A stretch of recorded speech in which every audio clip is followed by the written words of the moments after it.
Hey, and we are live. Woo! Yes. We're gonna wait for some people to come into the room. Uh we are live in all the spots. Let me turn my my mail. I should have done that. Yeah, we got some people coming into the room. I'm not drinking today Me neither, but it's earlier here. I'm on the West Coast, so on the West Coast. I'm just having a little oh, that's lemonade. nice. Yeah. And that's interesting because I after pandemic and after we started going back, and I was like, I'm drinking a lot of wine. I've been drinking a lot of wine. It's like, I gotta get myself together. I had my margarita last night after the show, so I'm like, that's good now. I have a show tomorrow. I have to be good. Yeah, yeah, you gotta be good. You gotta be good, right? Not too much Mm, talking, not too much, yeah. yeah, all the things. Good evening. Yes, people are coming in. I know. I was thinking, I was like, gosh, should I change my time? Because Thursday at 8 has been like since the hmm beginning. And I don't know if I should go later, if I should go earlier, if should switch my day. Hi. Oh my goodness, my friend from Scotland. Oh, this is so nice. Yes, great to see you. Yeah, I just wouldn't. I didn't know. I was like, oh, but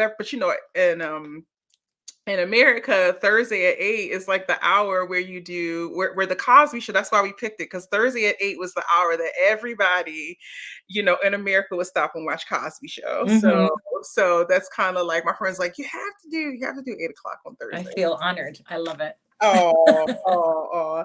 Well, as everyone's coming into the room, I just wanted to take the moment to say thank you all for coming, and I am so excited to be back. Last time I saw most of my combos crew was New Year's Eve, which has always been an epic time for combos crew.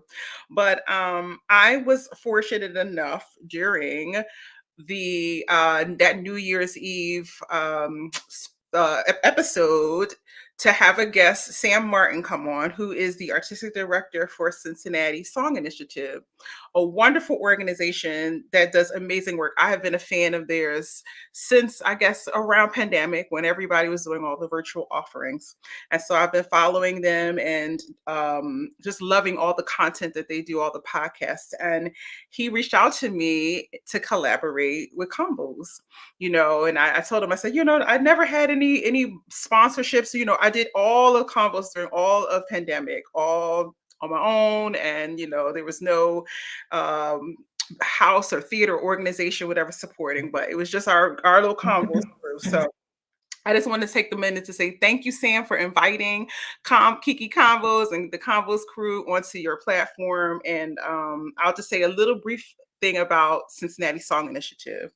Cincinnati Song Initiative was founded to provide a world-class source of song to the greater Cincinnati area. Each concert features singers and pianists of national renown, providing an unparalleled level of artistry within an intimate and accessible atmosphere. Audiences enjoy close interactions with the artists, hearing them discuss the relevance of the music in relation to today's cultural and societal context. Concerts take place at different venues throughout the Queen City in order to connect with its many vibrant communities and explore all it has to offer. So thank you very much, Cincinnati Song Initiative. And I could not think of a better artist, a better person, a better friend. And why am I getting emotional? Than Miriam Khalil. Miriam is one of the most beautiful spirits, one of the most gifted artists, not just a singer. She is an artist. I have known her for a number of years. I won't say how many just yet. I'll let her say. And I have always been a fan of Miriam's exquisite voice. She moves so beautifully through her opera repertoire, concert recitals, her curation as a producer. I know her other half very, very well. I there's a whole bio about Miriam, and I could speak to all her beautiful roles and her interpretation, all those things. And I'll just let you go to her website and I'll let her speak to it. I hate to read those things, but it's better for me to speak from my heart about this beautiful artist. And I could not think of a better person who's representative of all of the things that we as the Convos crew and Cincinnati Song Initiative. Then Miss Miriam Khalil Soprano. Welcome, Miriam. That now I'm emotional. Like that was the sweetest introduction ever. Thank you. It's an honor to be here. Really. Yes, yes. Oh, yeah, thank you for coming. Oh, yes. Everybody's in the chat there. The chat is popping off. Yes. Thank you, Marsha.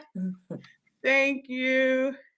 Oh, hopefully the chat will be popping off later too. You know, it's a lively group, a lively group. So Miriam, before we start talking about your recent success in New York, please tell us how you came into knowing that you wanted to be a singer. Oh gosh. I mean, don't you think that most singers know that they want to be singers from like the day they wake up? I don't know. I know it's a different journey for everybody, but I know for myself, I mean, I can tell you a funny story, but at around 3, I accidentally watched The Shining. Okay. This leads somewhere, don't worry. And I was so terrified. Like I have 3 older brothers, and I snuck into the room, and they thought I was sleeping, and I saw like a very scary part, and they found me and they put me back in bed. But it was the part where the lady would she was like a lady in the bathroom, and then she became an old lady because she was actually a ghost. And Okay. so after that, I was terrified to go to the bathroom, and that's how I kind of started singing prayers while I was in the bathroom, and I would just sing and sing and sing just to create noise. And that's how it kind of like, my parents were like, oh, she's really obsessed with singing. But like, even from before that, I loved singing in church choir and all that. But that was kind of the big thing. And then when we moved to Canada, I lived in Damascus, Syria. When we moved when I was 7, I didn't speak French or English, which were the 2 languages that we learned in school. But I did join the choir. And that was kind of my way of sort of like showing my voice and like being seen as someone other than the girl that doesn't speak English or French. So that was my way of sort of communicating. And that was it. And like I just always knew that I had a voice, and I enjoyed it. And then I remember we did Greatest Love of All in the church, in the school choir, and I came home and I said, I love this song so much, and I was crying, and I was so like obsessed. And so my brother then bought me a Whitney Houston cassette. So I'm aging myself, but that's what he got me, and that was it.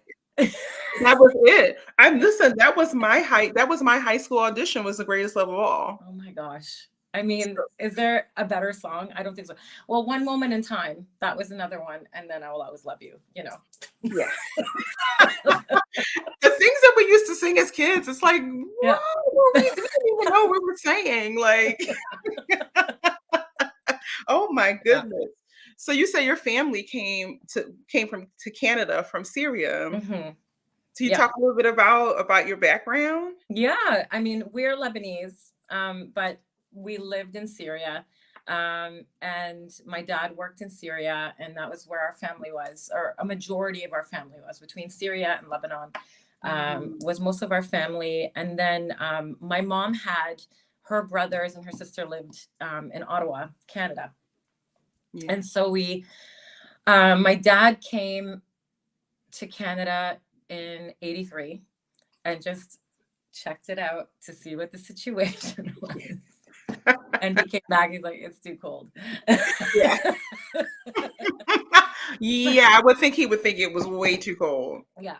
But then things kind of started to intensify, politically, and we're Christian, but also Lebanese, living in Syria. And then things just sort of weren't becoming easier. They were becoming more difficult, especially for my brothers who were in high school, going into university. And my mom was really, really worried about military and all that kind of thing.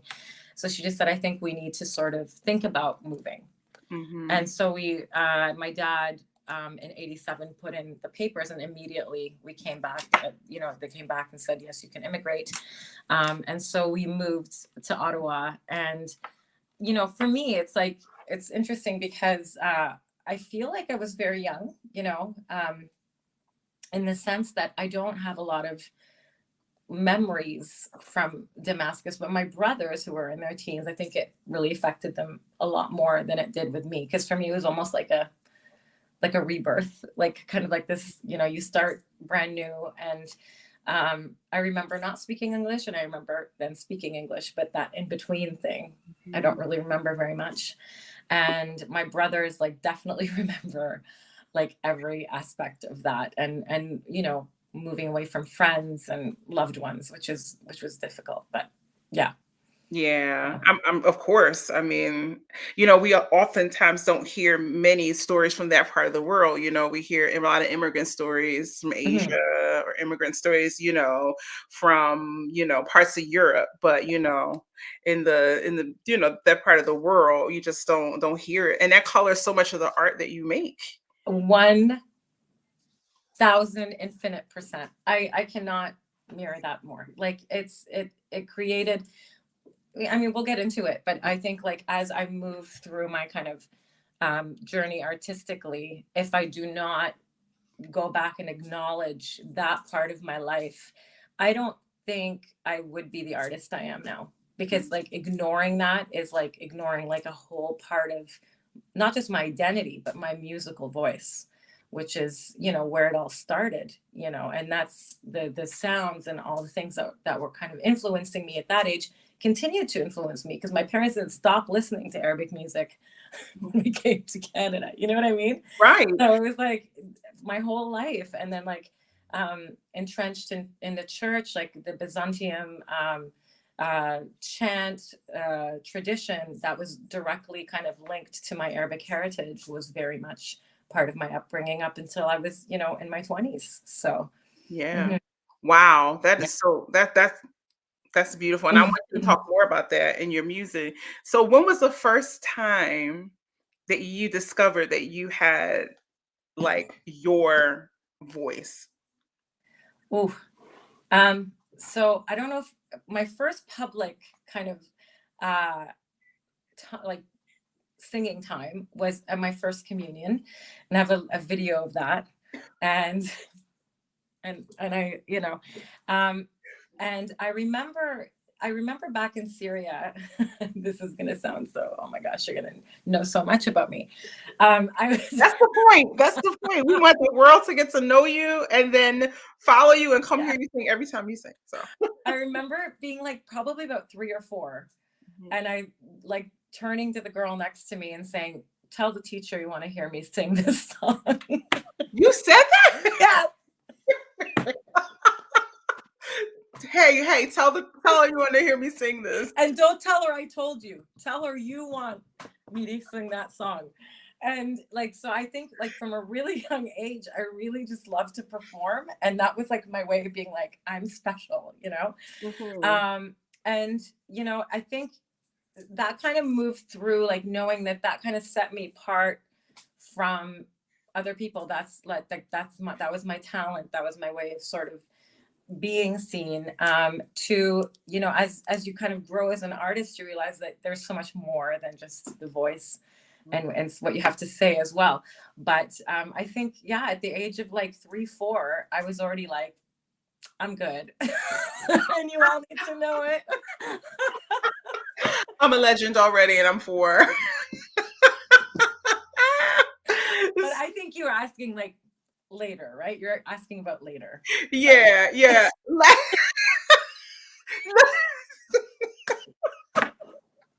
Look, you knew. I Thank you. always knew. I always But yeah, I think it started to kind of come a little bit. Um, it was all post young artist programs, I think, because when I was in young artist programs, I was just so trying to put myself in this tiny little box of what is sellable and and I found that I was not fitting into this tiny little box. Mhm. I was very sort of uncomfortable. Mhm. And I think finally I had the courage in my second year of Young Artist Program just to say, I don't, I'm not fitting into these roles that you want me to kind of sing. Mhm. Um, and it's not that I can't do them, it's just that I don't think I can do them the way you want. And so I would rather that you give me roles that are a little bit more suitable for, because they were giving me very highlight rights things. And then when they started giving me more middly, because they didn't feel that I was a full lyric, Mhm. and that's fine. I was young. Um, and so, they started to give me kind of the lower stuff. That's when I actually found my top. And when I started to kind of like really find that I was like, oh, wow, like I know how to do this now because I'm not Mhm. shoehorning my voice into a specific spot. Um, and then I think when I started to really embrace my heritage in my artistic practice is when I finally started to go, oh, like I'm neither this or that, but I can be kind of both in this kind of world. And that's when I found my voice. So I would say like sometime around um, after doing the Canadian Opera Company Young Artist Program, I started to sort of like embrace that and really sort of like bring it into my artistic practice. That's when I found it. Okay, you said like two amazing things, and I want to make sure that not only does the singer community understand what you just said, but that also our wonderful fans and friends and family who love singers understand. So Miriam talked about her voice type and talked about how when you have a warm, rich, round sound, oftentimes in university and conservatory, they like to strip away and scale down because it doesn't quite fit so easily into a category or a fach, is what we call it. And so many singers get lost in the sauce, and because they strip away your sauce and try to make you put you in a box. I'm Miriam in her since she was 3 years old, letting the world know she was fabulous. Was like, no, you can't put me in a box. And she did not allow for that to happen. And I think it's important, particularly for young any singer in the stage of the journey, to understand that part of the core of your gift, the core of your instrument, should always be there, right? That is what Mhm. it is. It's not going to always fit, and everyone's not going to always understand it, but that part. And then also singing the things that speak to your heritage and where you come from frees you up. And I know even as an African American singer, there is this familiarity with our music that definitely allows for the instrument, for to be the soul, the throat, and all of the things, the breath, to just align, and we don't talk about that kind of stuff enough. We shy away Mhm. from that. I think it's so telling because I mean I tried to dissect it because in my teaching life you kind of have to go, why, like why is it that this specific kind of music that speaks to me is speaking to me so much. So yes, I think it's a familiarity. It's a thing that if it's in a different language. Okay, so for me it's Arabic.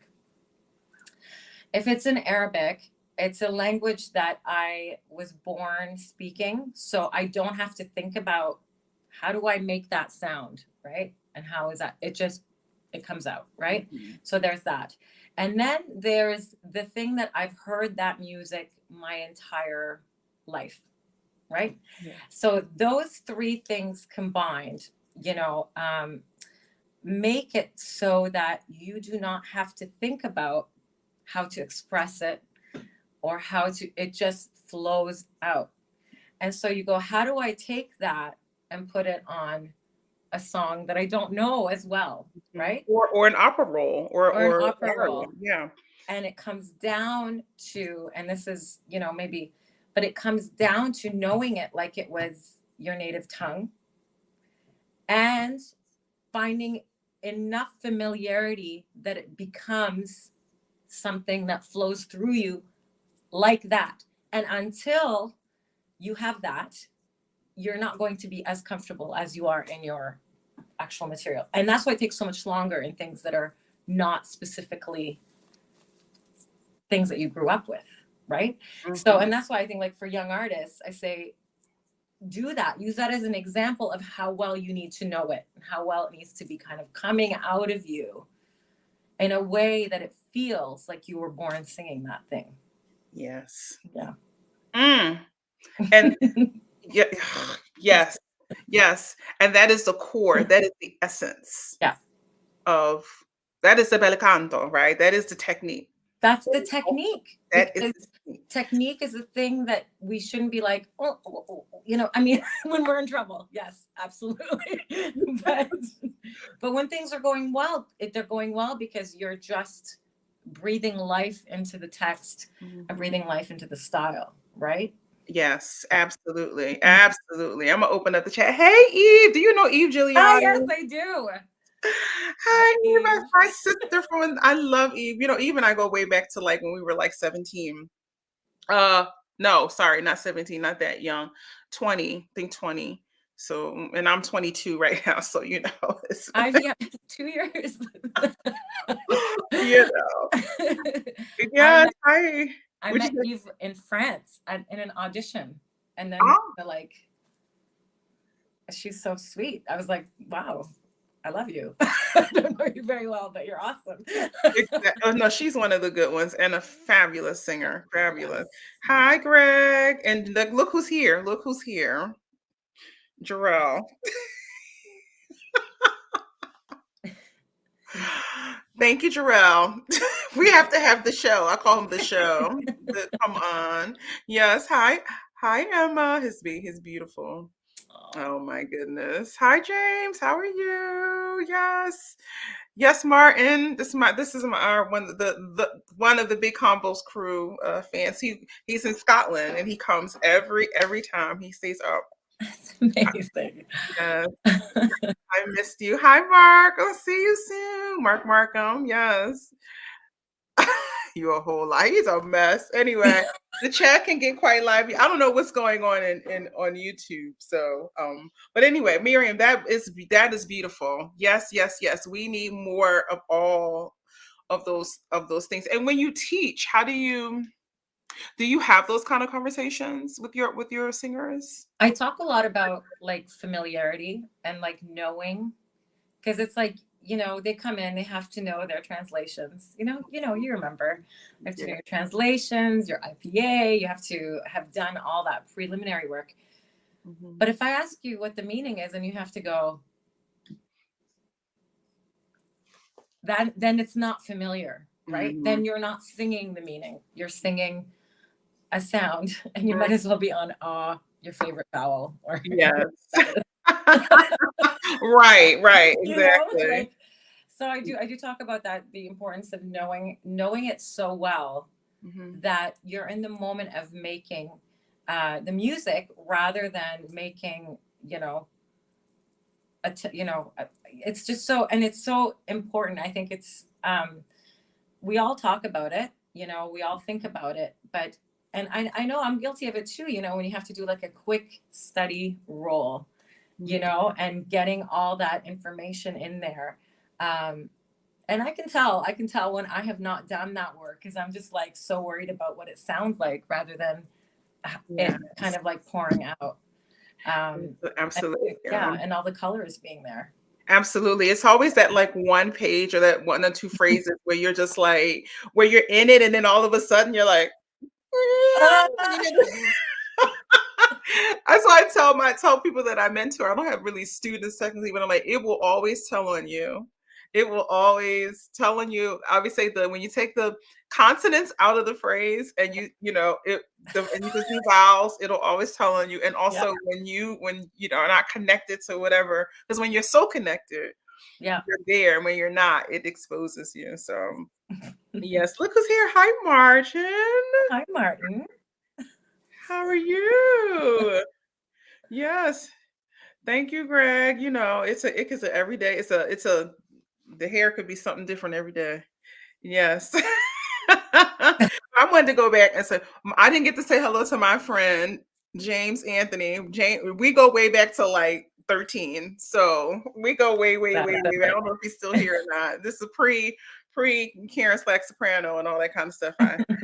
I kind of have a lot of the same friends that I grew up with. I'm That's literally the from like best. 5 years old, and through, and I think I might have known him even longer than 13, but I don't get rid of good people, so, and I guess they don't get rid of me, so, you know. But we can talk about how we met. We can Yes. transition into that part. Do you want me to say the year or leave the year out?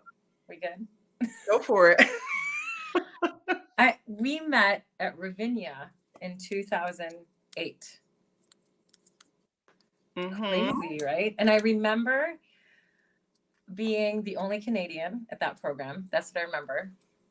And everyone oh no, wait, Roz was there. Roz was there. But I didn't know Rosin very well because she kind of had done like the American programs. Do you know what I mean? Yeah. So I get two Canadians. And I showed up and I was like, oh, I'm so kind of nervous, and everyone kind of knew somebody, and you were just like, I don't know, you and Ross. Everyone was really lovely. Do you remember? It was like a really amazing group. But I remember you just being like, it's all good. Like, you're just so relaxed and just amazing. Yeah. Yes. Yeah, that was an amazing program, because it's interesting because I had made my Met debut like literally like 2 years before, a year and a half before that. And I had always loved singing recitals and concerts. And there was a wonderful singer that I always admired, Misha Brewer-Gossman, Canadian soprano. And her and I kind of, but we would like compete in some things together, like, when we were first starting out. But anyway, I was always a huge fan of hers. And I always just admired how she finessed and made this whole gigantic career singing concerts and orchestra recitals and stuff. And I said, I always wanted to keep doing that kind of thing. And so even though I had made my Met debut and last minute and all that kind of stuff, I was like, I'm going to go to Ravinia and like sing songs all summer and, Brian Seeger. Yeah, it was really like, I learned some of the biggest things in that program, and you know what, that was very cool, because I remember at the beginning they said, you're going to get very tired here. Like, don't overdo it. And I was like, what? Are you serious? I'd never heard that before. Where they're like, take it easy, learn your music, don't sing too much, don't get vocally tired. And I was like, oh, that's a revelation right there. Right. Well, there you go. Yeah, no, it was amazing. Yeah, it was amazing. Every day we were doing like coachings and master classes and, and just addiction coaching and all that good stuff. Yeah. So there was a certain gentleman that I met there with you. Yes. And yes,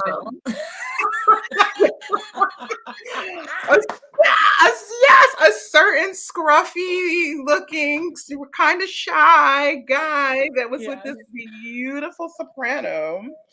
And then a couple years later, like you can tell us who this special scruffy guy was. Yeah, we'd been together a year then. And and he came, like, he drove from Toronto to visit me, and that was like, okay, I guess this is like, we like each other then. I mean, we knew we liked each other, but and then we got married. Now we have 2 children. Joel Ivany is stage director and artistic director of Edmonton Opera, founder of Against the Grain Theater, and he's also the opera head of opera at the Banff Center for the Arts. So, yeah. And now you know him, like, yeah. Tell us your relationship. Oh, well. Well, I knew Miriam, of course, before I knew Joel, and Joel directed me in Dead Man Walking in Vancouver and also Minnesota. And Joel called me out of the blue in the during pandemic, like 2020, and because they were revamping the program in Banff. And I had never I sort of heard about Banff, not really, and I didn't know. And then I go and I'm like, sure, okay, fine. And then I look it up and I'm like, and I texted you, Miriam. I was like, OMG, this place is amazing, right? And Joel sort of knows my style, my flavor, and how I am. And he knows I'm spicy. I am very honest, but I have a gigantic heart, and he knows I'm a hell of an artist, right? So he invited me to co-direct with him the first year, and then kept inviting me back as a faculty member in Banff, and it's been such a blessing. And I appreciate Joel so much, not only because I think he's a fantastic artist in his own right, but that he just lets me be Kiki in the space. I think he expects it. And I appreciate that, because not a Mhm. lot of people, there's a lot of masking, right? There's a lot of fake, and a lot of, like, people being one way in one space and another way in another space. And I think that I respect Joel so much that he just does not, that's just not, that doesn't go fly too well with him. So I appreciate that. But talk about what that's like, being married to a director and a producer, as a singer and a producer in your own right. I mean, it's funny because he's just, to me, we're just Joel and Miriam, right? And when we first got together, and I actually was at Ravinia, we went for like this massive walk, and he's like, what do you want from your life? And I was like, oh my God, these huge questions. That's a pretty good And question. that's Joel all the time with the huge questions. And they don't get smaller, they just get bigger, and he's always asking these important but very, very big questions. And it makes you kind of go, okay, I never, I'm like a moment to moment kind of person.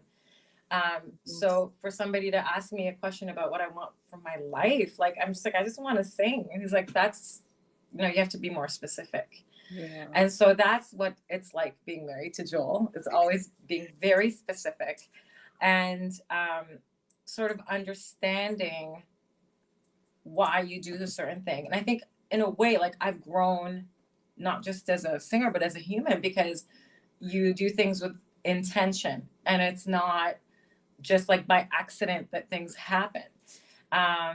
And we've worked together a lot. Like, he's directed me, and like, people just go, this is the popcorn.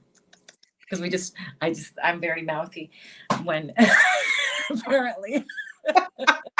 Oh, no wonder he's used to it then. So he just lets, she's okay. I'm just like, do you really want that? Is that really what you want? You know?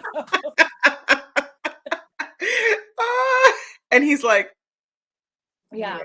Like, in a very specific moment in the turn of the screw, he was like, I want it to be like you're fighting through the light. And I was like, can it just be like a train journey like every other? He's like, no, I'm the director. And I was like, okay. So when he says that, I'm like, okay, fine. So and in terms of like working together, it's always like, what's the thing that you want to do, and let's think about how we want to do that, and why do we want to do that, and what is the reason, and those are really actually very important questions when you're putting something on, you know what I mean? Mhm. And he during the pandemic, he was like, you would be a great director. I mean, even before the pandemic, this was a thing that he would always say, you need to direct, you need to direct, you need to direct. And I'm like, okay, wonderful. I'm a mom, I'm a singer, I'm artistic advising, like, what else? So during the pandemic, we decided that we wanted to kind of do a project called Savitri by Gustav Holst. And he's like, listen to it and see if it's something that you'd be interested in directing. And I was like, okay, like, it's the pandemic. We're all kind of stepping out of our Yes. little bubbles that we make for our little comfort bubbles, right? Yes. Yes. And so I had so much fun. We had Dylan Toombs, who is the director of photography, filmography. I do not know that. I should know that word, but and Simran Claire, who uh, who had, I had kind of worked with her in a program here, actually here with Pacific Opera Victoria. Um, they had directed a piece about their heritage and with their grandmother. And so I was like, you know what, Simran would be perfect to be kind of an associate director on this. And so we can kind of work about the history, about the story, and about who Savitri was. And you know, because it was interesting that like Gustav Holst hung on to this specific story, which was, you know, a little part of the Mahabharata, the you know, one of the longest epic poems, the longest epic poem. And he took this little chapter of this woman who was basically born through the goddess of the sun, and looked for her own husband, found her own husband, and knew he was going to die and married him anyway, and then saved him from death. When death came, she basically spoke to death and tricked death into letting her keep her husband. And so it's a very kind of, it's an epic tale, and it's done in an opera, and it's meant to be outside. And anyway, so he entrusted me with this, but then he was also like, he hands off, like no help. I was like, oh my gosh, like I've never directed a thing, and now you want me to direct a film. Right. And it was amazing. It was one of the best things that, and gratifying, you know, to sort of like have that trust in yourself and in your vision, and have a team that supports you. Mm-hmm. And he just kind of just said, you've got this, like you go and do that. And so just, that's like, and as you know, because now you know Joel, he just like, if he trusts you, he's like, here's this thing, and I know you can do it. And that's sometimes, as daunting as that is, you go, well, if you believe I can do it, then I know I can do it, you know? Yes. You know, if someone, and this is a big thing. I was talking to somebody about this today. Mm-hmm. I said, you just need someone to see you. You just need someone to see you. And the thing is that even if people don't see you, you need to see yourself. But the people that you need to surround yourself with are people that see you more than sometimes you would see yourself in certain situations. Because then you will feel inspired to rise above what you think your limitations are, you know? And that's, yeah, that's Joel. Yeah, that really is. Right. Yeah. I mean, I'm serious when I say he expects you, once he trusts you, he expects you to always show up and do that thing that he, you know, Yeah. entrusted you with. But, you know, you said something really profound, like to surround yourself around people who see you, even before you see you. How do you find those people? How do you, maybe I'll let you answer that.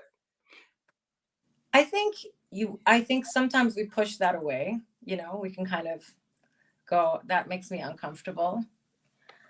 But it's something interesting. Like my voice teacher of like almost 20 years, Wendy Nielsen, always saw me. You know, you can kind of tell because you walk into a room and you go, oh, I'm having all these vocal issues and blah, blah, blah. Mm-hmm. And then she would just kind of center and go, well, this, you know, and just make you know that you have the ability to do it, not just that. So there's that. I had a manager early on who, when I didn't win, when I didn't move on after the semifinals at the Met, I wrote her, she hadn't signed me yet. And I said, I understand if you don't want to sign me. And she goes, Miriam, you're not a competition winner. You're an interesting performer and you're an interesting artist. And I don't care if you don't win competitions. You're not going to win competitions. You're not a flashy singer. You're an interesting singer that has something to say. And then you go, ugh. Like, you know, those people that kind of, they tell you a thing that you know about yourself, but you don't know that other people see it. They bring that out in you. So I think it's like, it's listening. It's like having your ears open. And it's not about listening to BS, you know what I mean? Because there's a lot of people who are like, wow, you're the best. You know, that's not it. It's hearing the thing that needs to be heard when it Mhm. is said. So kind of being open to that, and Mhm. then allowing that information in and letting it sort of, you know, fester in a good way. I can't think of a better Yeah, word. exactly. Right. You know Yeah. what I mean? Like grow and be nourished. Mhm. Yeah. Yes, absolutely. There was something. Nicole Heaston. Hi, Nicole. Yes, walking to the theater and listening. Oh, I adore her. The Jarrell speak, and she said, "I Uh, love Wendy." Yes, Wendy came to sing. I think she sang Donna Anna in Philly. There was just a Mozart, big Mozart soprano. She sang a lot of those roles in Philadelphia. I do remember her very well. But I think that singers need to. I mean, you're dropping so many gems, and I think it's just so important for singers to hear what you're saying about how you speak into yourself, mhm. right? And how Yeah. you let people, how you're surrounded by people, and knowing what they're saying to you, and the taking the things, Yeah. an article, a drop today, a beautiful singer. Actually, it was an older article, blog post. Leah Partridge. I don't know if you saw Leah's showing about her experience covering at the Mhm. Met and everything, and it was resonated with me because I had some very similar experience being there doing that, and I was weeping earlier, and then Nicole, we were in a chat group and we were talking about how profound the storytelling was that Leah put into this article. And it was not just for singers, it's for other people who love singers, who love singing, who love the art form of vocal art. It's important for them to understand like the the journey of a singer, and not so much the successes, the highs, right? Because it's easy when you're on the mountaintop, right? It's easy when you ride, and then you win every competition, you nail every audition, you open your email up and you got 5 offers and all of the things. It's easy to get up every day and do the thing. What's not so easy is when you do your work and you get out there and you're in front of people and they hate everything you're doing, right? And you do all the things, you check all the boxes, you've done all the work, and still nothing. You dotted all the T's, crossed all the I's, and just did everything. And they say, nope, not you. You can't sing this. You can't do that. You're not good enough. You're not all of these things. And those of us who've been in this journey, and those of us who've passed through already, like for many, many, many years, it's it's tough. It's beyond tough. That's not even the right word to use to say.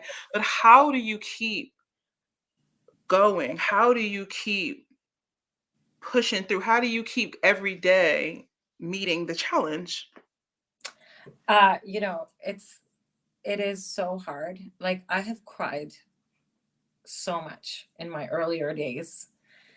And I think and there was like a time when I couldn't even audition because I would walk in the room and fall right apart. I was like, oh, And then but I always went to the audition. I Mm. never did not go. I never said no. And there was times where probably I should have been like, maybe not this one, but I never did that. And I showed up. Mm. And I think the big thing, it's not just showing up. It's about eventually you learn that that's not their, validation is not going to ever make you happy. A job is what, 6 weeks? That's it. It's over. Right? Yes, fine, money. Okay, we need to be financially able to carry on. Okay, I get that. I understand. But at the end of the day, it's your own validation of yourself and kind of realizing that you did everything you can and that's it. And you can be happy with that performance or you might not be happy with that performance. That's okay. But other people's validation, like you can't get into their head and like, no, like we were talking about this in terms of how to produce opera for like different communities, and I was thinking, you go into a community which is a little bit more used to like a traditional setting of opera. And if you kind of take that away from them, they're really uncomfortable. But then you get these other people that come in and go, wow, that's cool. So you kind of have to play this balanced role, but you're never going to please everybody. And this is the thing as an artist. And I remember early days when we weren't being hired, like Joel was like, why did we start ATG? Like if you ask him, he needed reviews. And he's like, how am I going to get reviews if I don't have work? And so the big thing for us was, let's just make art and not be like kind of bound by this and that, but let's just make art and make really good art in a very economical way. That's how ATG started. A $5,000 grant. We did La Boheme in a bar. Okay. You know, I'm just, you know. Like, no. People need to hear this, because this is the thing. It's like, you have to create it anyway. Yeah. If you are an artist, you make art. Yeah. If you are a singer, you freaking sing. Yes. If you're a director, you get you some singers or whatever and you direct, right? So AGT is Against the Grain Theater, started by Joel Ivany, Miriam Khalil. And we had like a collective of artists. Topher McShevsky was a pianist, and like he had kind of dabbling in conducting. We had Kate Cool, who was like a media person. We had kind of like people that were just super into, you know, Amanda Abdelhadi. She was, you know, she was like, she's an artist. She would like find us other artists like to do the programs. Like we had this amazing collective that just poured into this art, because we were just like, this is cool. We love doing this, and we, you know, and we should be able to do it. And it was a self-expression. It was an expression of what we felt we wanted to put out there, rather, you know, than you're always being hired and this is what you're being told what to do, and you're not always representing yourself to what you feel is your best ability. And this is what I mean. Like, I think validation, external validation is great, but it's very temporary, and it's very, it's fleeting, and it's empty. And so you have to just create and do it. And that's how you learn. And I know it's expensive, and I know it's hard, but there are so many ways. Like before ATG, I was making my own recitals. I would just do my own recitals with my friend Julien Leblanc, you know, do these little things and put them up and do them in our communities where people actually came, you know.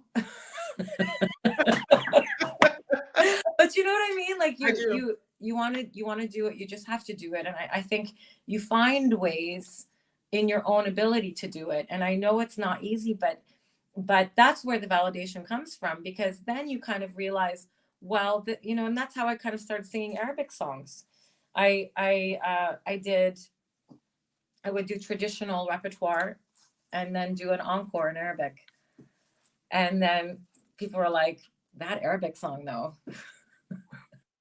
And then I was like, oh, maybe I should put some Arabic songs. And that was Joel's like, we should do a whole cycle of Arabic songs. And then it turned into, I did a whole recital of Arabic songs.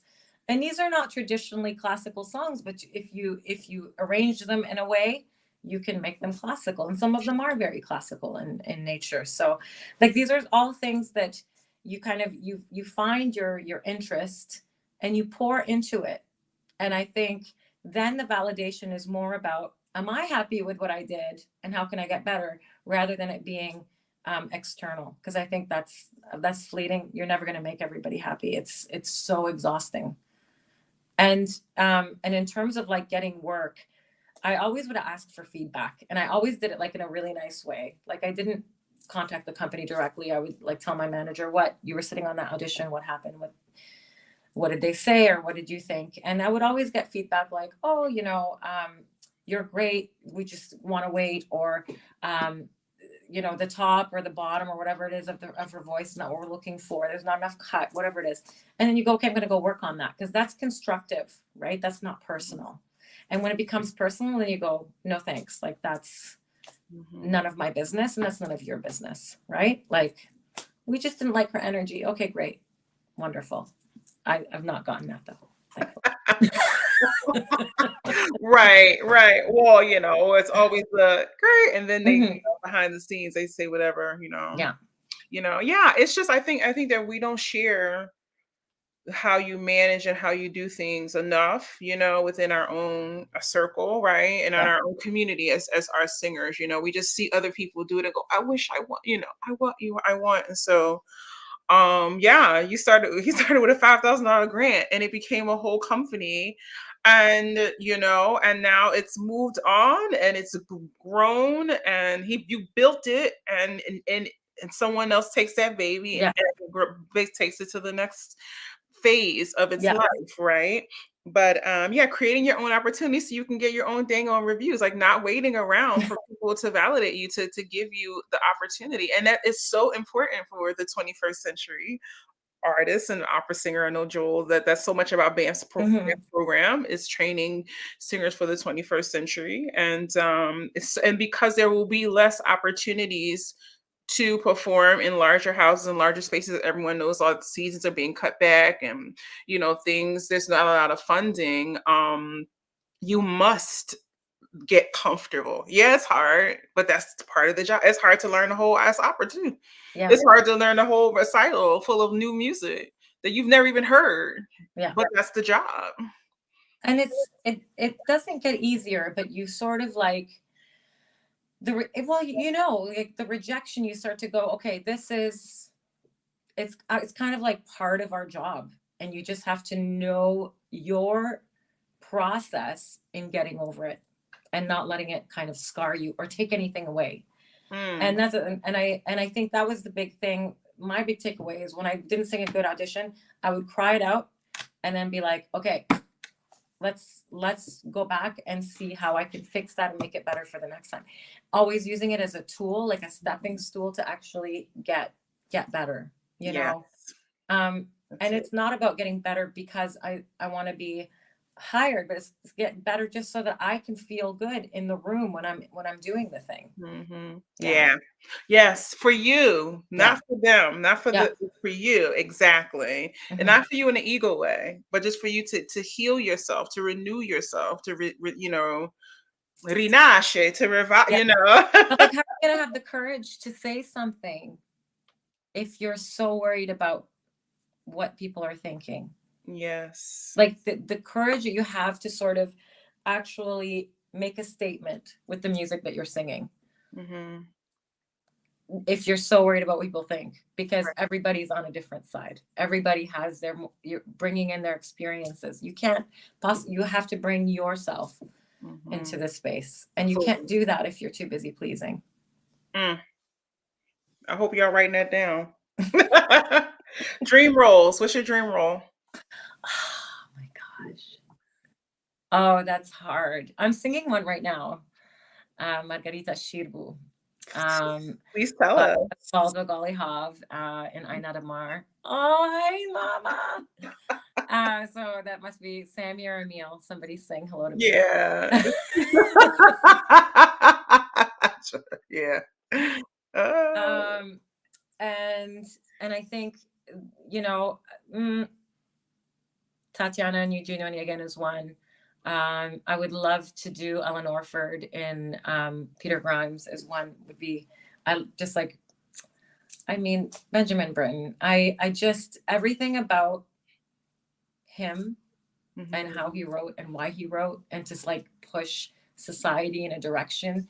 And because he was sort of like very embraced, but his lifestyle was not. So he would insert the sort of the people that were kind of rejected and made them, the anti-hero or the hero, is like speaks very closely to me. And so I love that. So yeah, those two would be great. And soon Tosca would be great. I said it. Yes, we talked about that. We talked about that one. Yeah, that's a Yeah. I want to hear you sing that. Okay, I'll record it for you. Ready. I'll sing act one, you do act two. Okay. That's the fun one anyway. Act two. Exactly. Yeah. Yeah. Yeah. So tell us about what you're doing right now, what your production you're in. So I'm actually in Victoria, British Columbia, and we're doing a production of Aina da Mar, which means Fountain of Tears.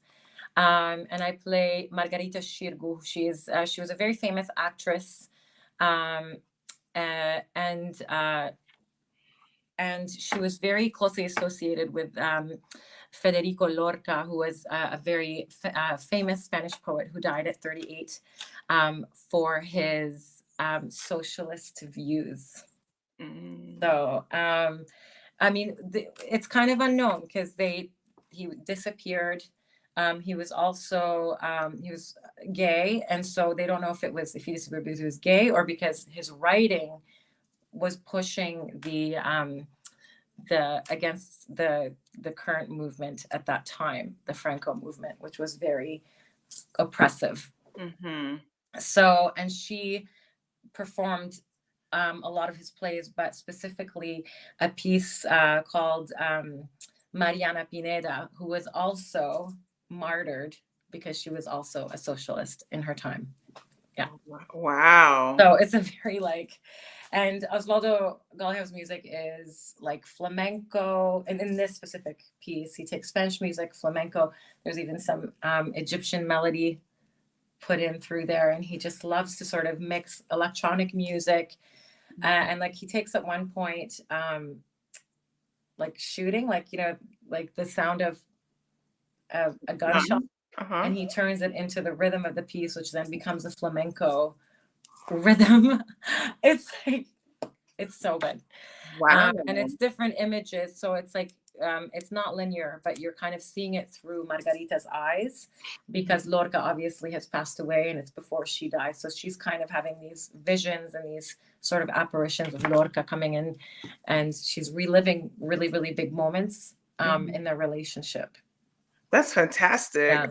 That's amazing. And it's like fast paced, right? It's like fast. The whole opera is about 75 to 80 minutes without an intermission.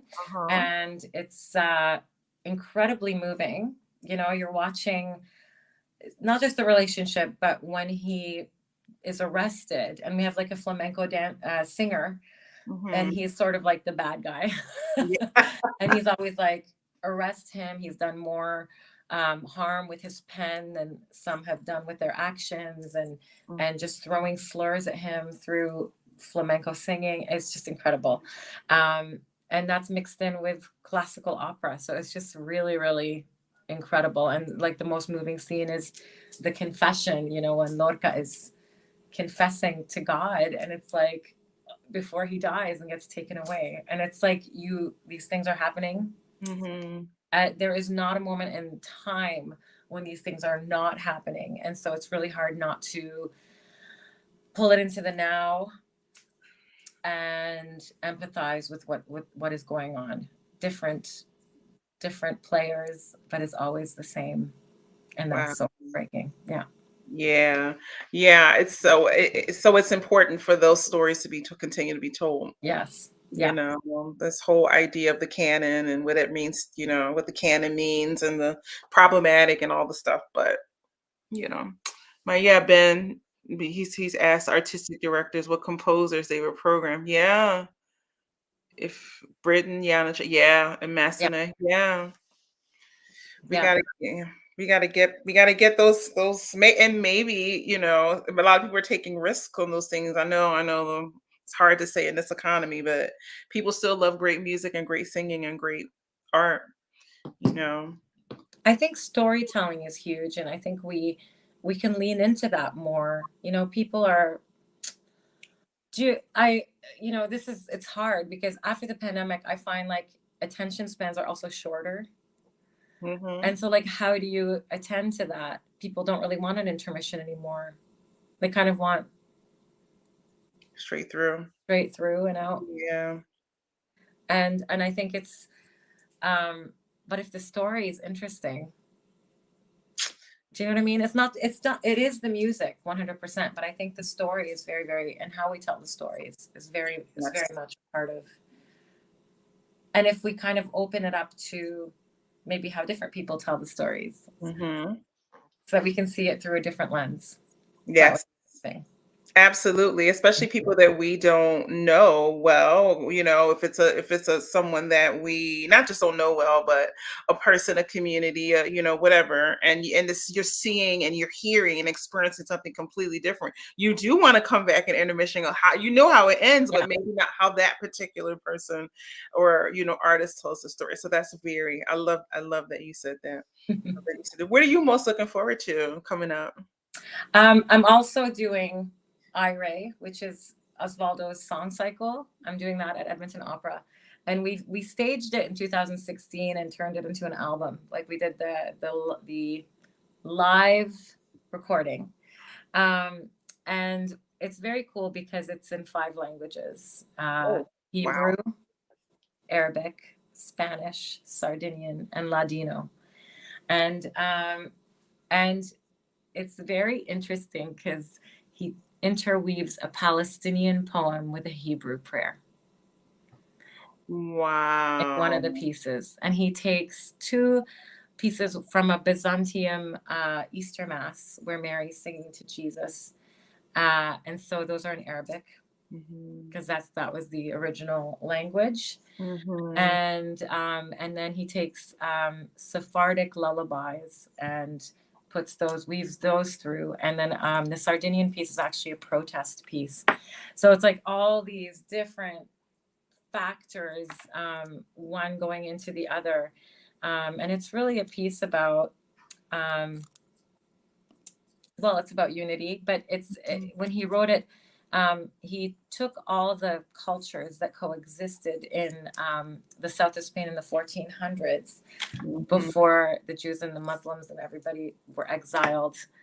And so, and the commonalities of the music and the sounds of the language and everything that you have there, because obviously the Moors really did influence a lot in Spain. And then you have the klezmer, which was like, it's just a really incredible piece. So we're doing that. We're doing that in April. And it's kind of weird because to be like in this like Golijov world right now, and then like going into another Golijov piece. So yeah. Absolutely. That's amazing. It does sound amazing, Ben, right? Oh my gosh. And The use album is on all of the platforms, by the way. it's gonna be I realize. Yeah. yeah, it's gonna be on all the It platforms. already is. It's on iTunes and Google and I don't know, all the Spotify, all those things. Yeah. All the things, Apple, all that. Look it Yeah. up, guys. Look it up. But that's amazing. You see, and Penny has rejoined us again. There it is. There she is, the queen. She's The like, queen. I'm back. I'm back. She came in earlier. But Miriam, this is I could talk to you forever. I love speaking to you and talking about your art and how you make your art and how you want to make your art and all those things. Like what is your vision for your future in this art form, and what would you like to see as someone who is a teacher, an artist, a producer, a fan, I'm sure, of of this art form? Like what part would you like to play in all of that? Such a big question, but I know I always ask big questions, I know. and do you know it's interesting because this whole year, everything I kind of did was like very sort of how I felt, like not just politically, but like socially in my life. Like I feel like it's very important to sort of represent, not even represent, but like you can I find it very hard to sort of separate myself from those things. And all my projects this year have been that. Like what this is what's going on in the world. And now we're gonna like personify that in your art. Yeah. And I think I find that really, really important and really intriguing because yeah, I can say it verbally, but I love saying it through my artistic voice. And Yeah. I find that speaks volumes and it brings people in a different way. And I would love art to be not just economically involved, but politically and socially involved. And I'm not saying everything. I mean, obviously, like, sometimes you just want to watch a poem which is fantastic. But like if we pair it with like, an Ay Nada Mar, and then you can, I know it's set in the 20th century, the piece, but like you can really bring it to the 21st century. Like there's so many parallels that we can do, or even just like host those kind of talks, so that it's not that we're like, oh, this is uncomfortable. I think it's very important, because we're all kind of feeling the trauma of what's going on in the world. And I would love to be able to flower that into something that then, because then it's a collective healing. Does that make sense?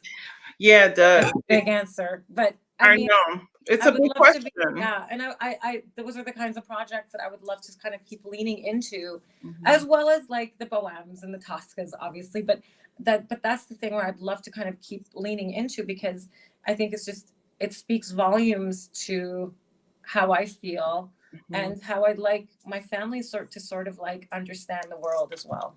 Absolutely. Well, I want that. I want that release of just not the pressure of having to speak always of the moment, but just be, right? Yeah.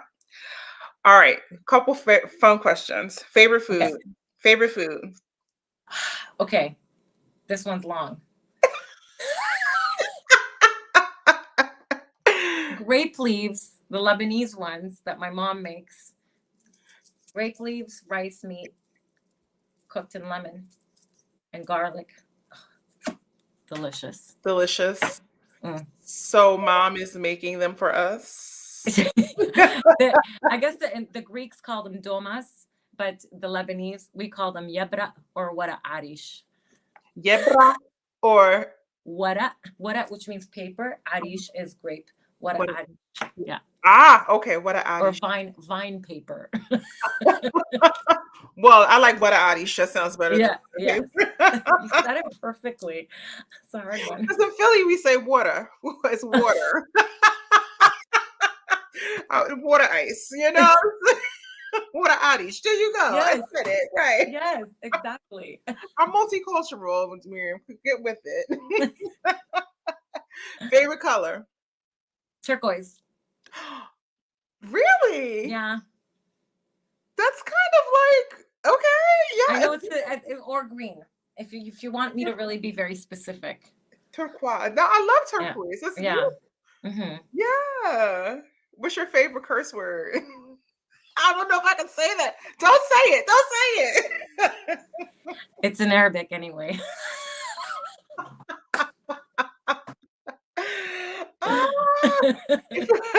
Well, we'll save that for later.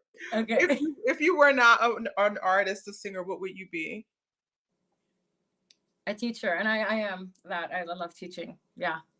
Teacher. Yeah. And I feel, but that does that count? Because that's like still an artist. I think teachers are artists. Okay, so if you were not, second. A psychiatrist. I would love to be like someone who kind of helps people through things, find their deeper meaning. That makes a lot of sense. I think a lot of artists, yeah. Breakfast, lunch, or dinner? Breakfast, because you can eat it for all three. It's fantastic. Yeah, I know. Fantastic. Yeah. So American breakfast, or like American Canadian breakfast, or like European?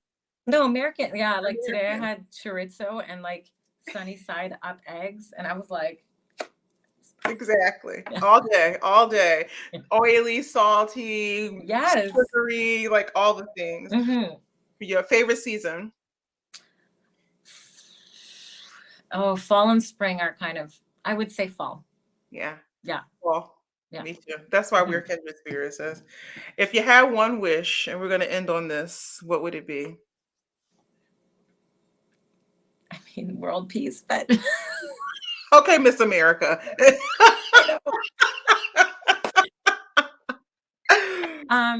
Yeah. I can't say that, right? You wanted to, is it about me? The wish is about me. The 3-year-old Miriam, yes. Well, I mean, I have 2 kids, and so my wish would be that they find proper contentment and always know in their life why and their purpose for doing something. beautiful. Mhm. Thank you, Miriam, for coming on Convos. Oh my goodness. Thank you. This was Yes, amazing. Thank you. you're very welcome. The chat, I think people were really listening. They normally are like, asking questions, but this is you. My cats are fighting now because it's dinner time. There has been all kinds of attacks going on Oh over my God. I couldn't hear anything. So that's impressive. Well, at least they know. At least they're disciplined enough to fight quietly, when they see this. But anyway, stay on, don't go away. Thank you, Miriam, for coming on. Thank you guys. Next week, we have another wonderful guest coming on. Combos. Oh, hi, Steve. So this Combos collaboration will be happening throughout the year with Cincinnati Song Initiative.